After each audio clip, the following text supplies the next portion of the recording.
Vikings. About 1,000 years ago, a great era has come to an end. It was an age of raids, romance, and defending your beliefs. Churches were burning, women were crying, red-haired children were running around. Some believed it was the beginning of Ragnarok, at the end of the world in Norse mythology. Well, I'm sure happy it isn't. Phew. Coming back to those red-haired children, did you know that one of in 33 British men have Viking blood?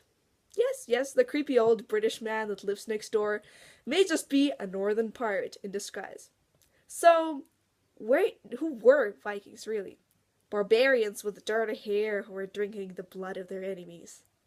Ew. Or romantic travelers with long beards flowing in the wind? The answer to that question is, well, neither and both at the same time. Vikings were cultured but brutal.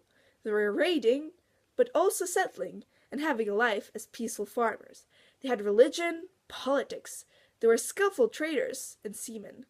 They were a whole nation with their own history, and that is what I am going to talk about. Some of the first questions you may ask were, but when did they come? And where did they come from? Interesting question, my friend. Just imagine, in the 790s, a hairy, middle-aged man in the middle of the Norwegian Sea, is probably Danish, Swedish, or Norwegian, sitting there in his nice boat, and then, out of the blue, an idea hits him. Hey, I should sail over there and raid that city and set it on fire. Wonderful idea. I'll get my friends. Yeah, that's probably not how it happened, but nobody knows exactly how it happened, so my theory may be right. Anyway, remember how I mentioned how some Vikings settled down and became peaceful farmers? Meet Eirik. Yes, it's the same middle-aged man, so what? After a while of sailing the sea alone, because all of his friends went to hang out with the cool kids, it happens with the best of us, buddy, he decided to find a place to live all alone. Accidentally, he found a wife, and now he is the father of 7 kids. How did that happen? So, where does he decide to stay?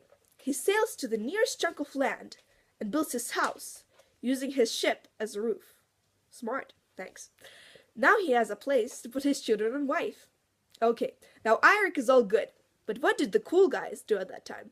They got their ships, swords, and helmets, and sailed to the British Isles to trade, raid, revenge lost ones, and burn down villages.